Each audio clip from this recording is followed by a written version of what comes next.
The scenes that we've seen tonight in Melbourne, where Victorian police officers have taken some type of firearm, pointed it to the crowd and fired some type of projectile at them, are scenes that I never thought I would see on the streets of Australia, and they are completely unwarranted. The same police force that takes a knee to the Black Lives Matter is taking a firearm with a projectile to those that are protesting for freedom and liberty. Whoever made this decision in the Victorian Police Force to allow this needs to be sacked. There should be an immediate inquiry to find out who in the Victorian Police Force or who in the Victorian government endorsed such a policy against the citizens of that state and against Australia. Whoever it was needs to be dismissed. We cannot have law enforcement officers in this country acting with such callous disregard for people's safety. We cannot have these scenes on our street where peaceful protesters, unarmed peaceful protesters, face a police force that are pointing weapons at them and firing projectiles into the crowd. This is a disgrace. This is not the Australia that it should be. This is more what you'd expect of a biomedical fascist state, and this cannot continue in our country. I call on this inquiry to be made immediately and those responsible to be sacked and removed from any position of responsibility or office. Boom shakalaka, ladies and gentlemen, brothers and sisters around the world. It is your boy, Chris Shule, aka the Esoteric Noetic, aka the Chocolate Nubian Soul Brother from Ghana, West Africa.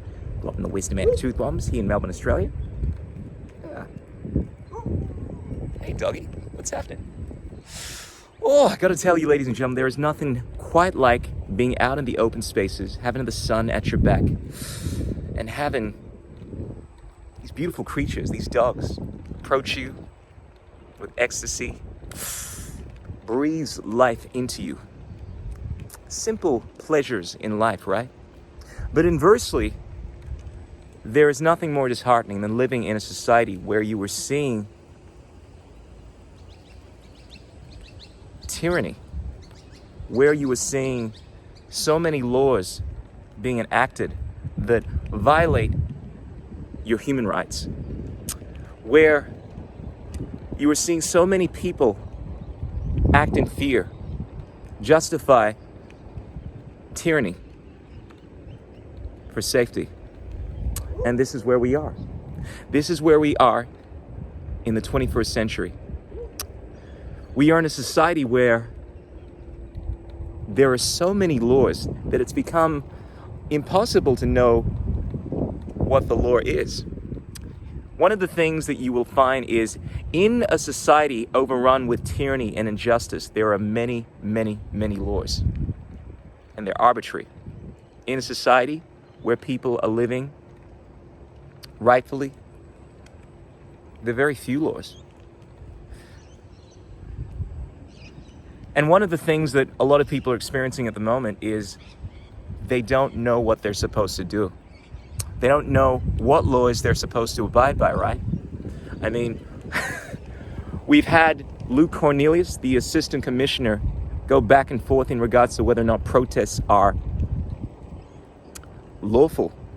Now, of course, those of us that actually understand lawfulness understand, of course, it's a human right to be able to gather and protest, regardless of whether or not we are in a state of emergency or we are in a state of war.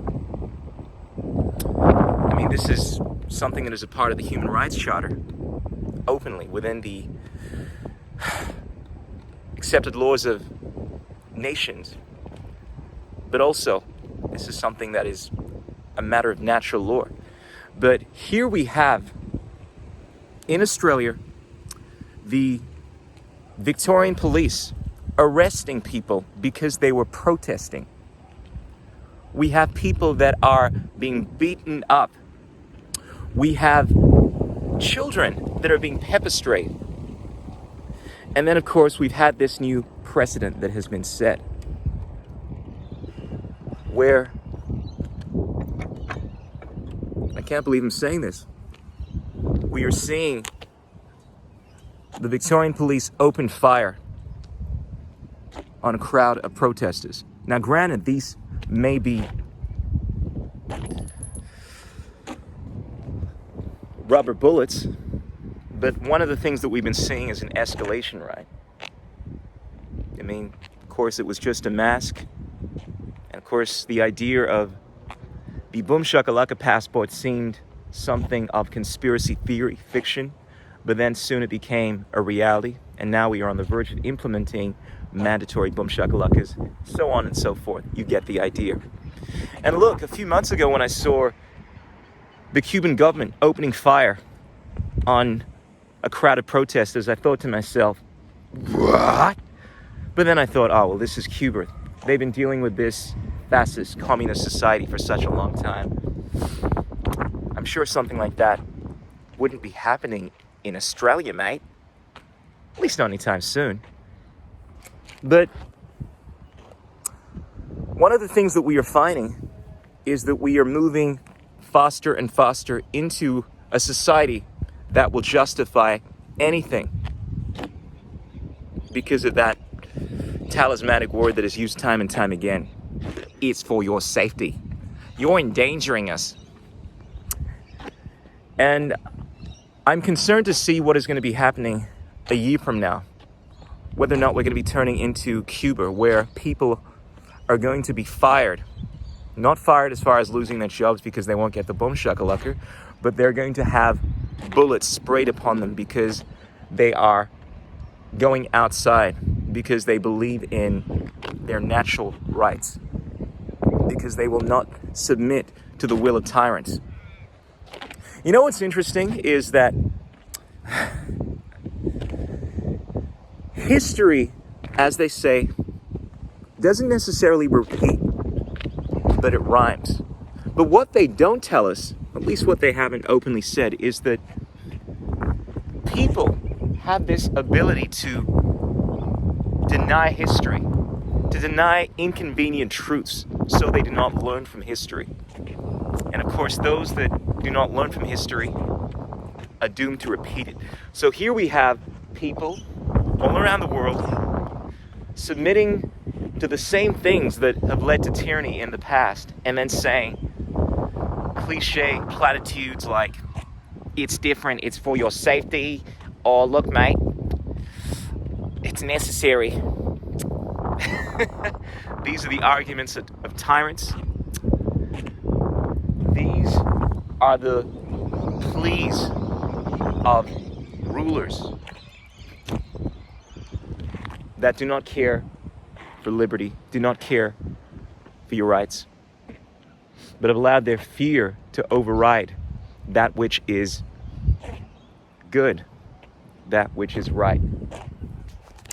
So, as I'm sure a lot of you would have seen, there was some weird black guy at the recent protest yesterday that was calling himself the esoteric noetic, and even looked a bit like me. Of course, I would never go to protests like that.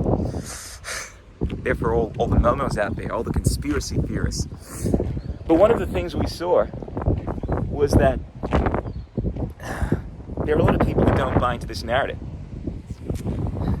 And there are more and more people waking up around the world. Now, granted, the police officers did an amazing job preventing people from arriving at these protests. You should have seen what they were doing in Sydney. They were preventing people from catching public transport. They'd set up all of these roadblocks to make it impossible for any groups of people to emerge at these protests. But in Melbourne, we still succeeded, even though they apply these same measures here, we still succeeded in having thousands of people arrive at this protest.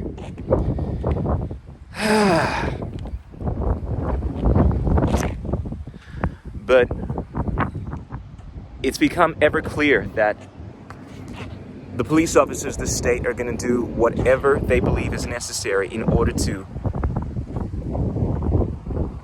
keep us safe, in order to squash our freedoms, our rights. And it's interesting how the mainstream media is portraying what went down. Of course, they're appealing to the fact that these people that are arriving at these protests are virus deniers, apparently.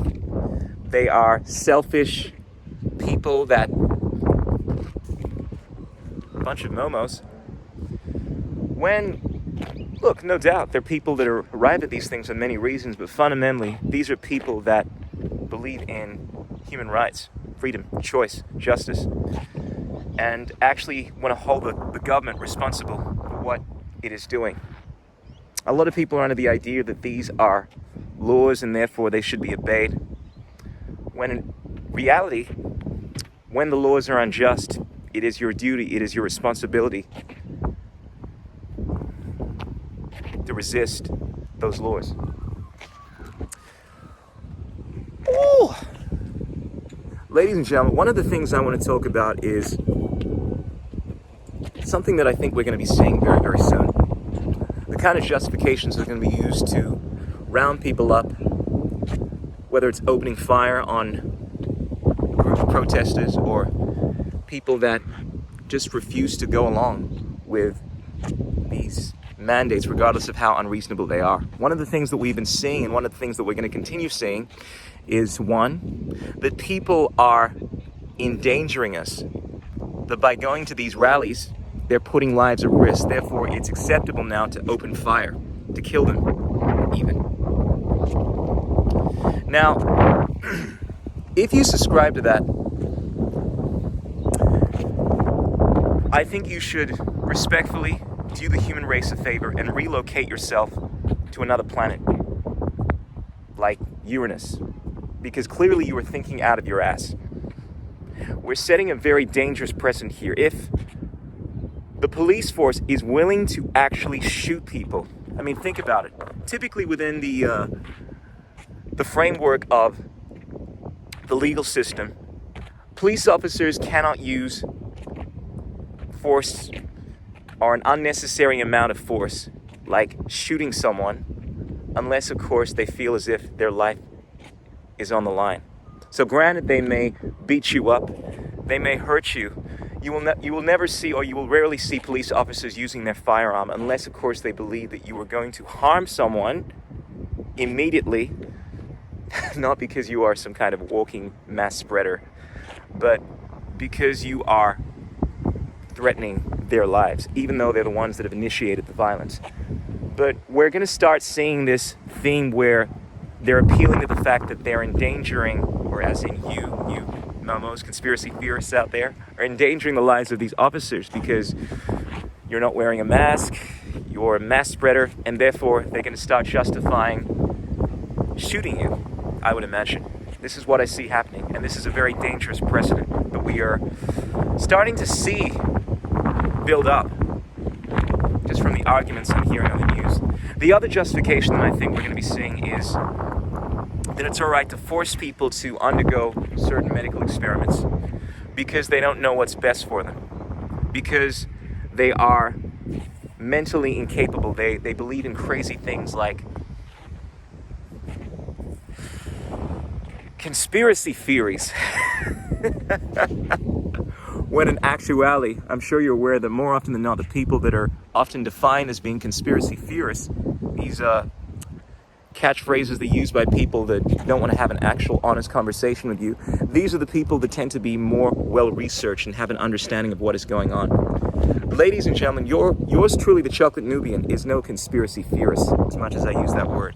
I believe in the unambiguated truth. Granted, I have opinions in regards to what is going to happen, and I have my own attitudes in regards to what is most likely going to avert what we're dealing with. I have no doubt in regards to what is going on right now. No doubt in regards to the unlawful nature of the Australian police force and no doubt in regards to the agenda that we are currently seeing. These are not theories built of air and imagination. These are actual definitive truths, unequivocally, definitively based in reality. But nonetheless, you will find that these momos will be saying that if you subscribe to the idea of not wearing a mask, if you subscribe to the idea of going out in public and being part of these protests, clearly you must not be of sound mind. Therefore, we have the right to lock you up into a mental asylum and forcibly boom shakalaka. You will find these arguments coming up time and time again in the future.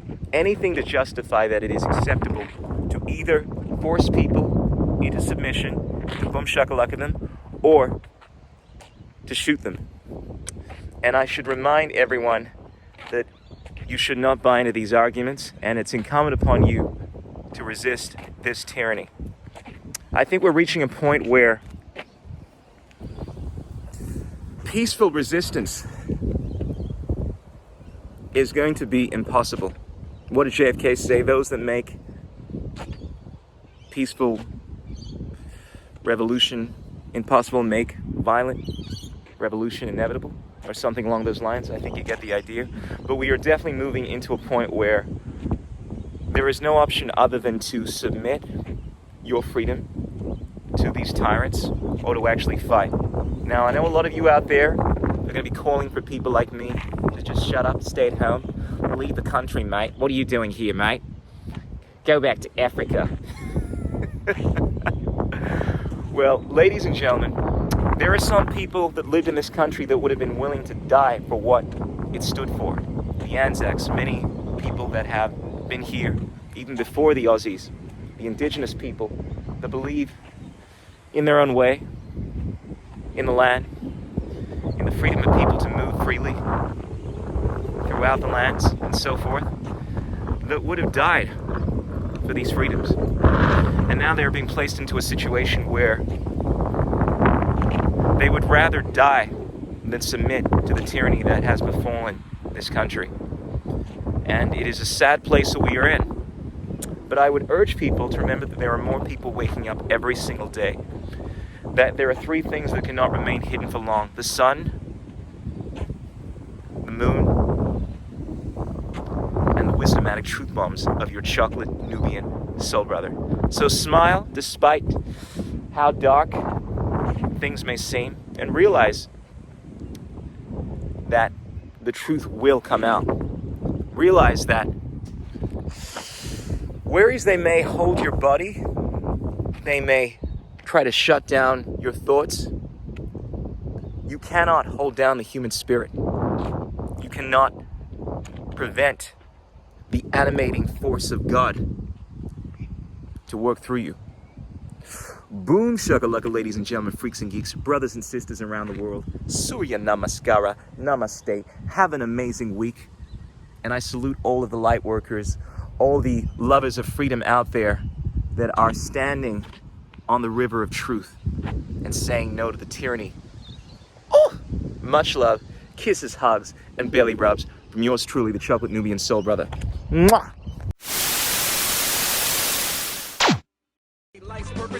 What is liberty? What the?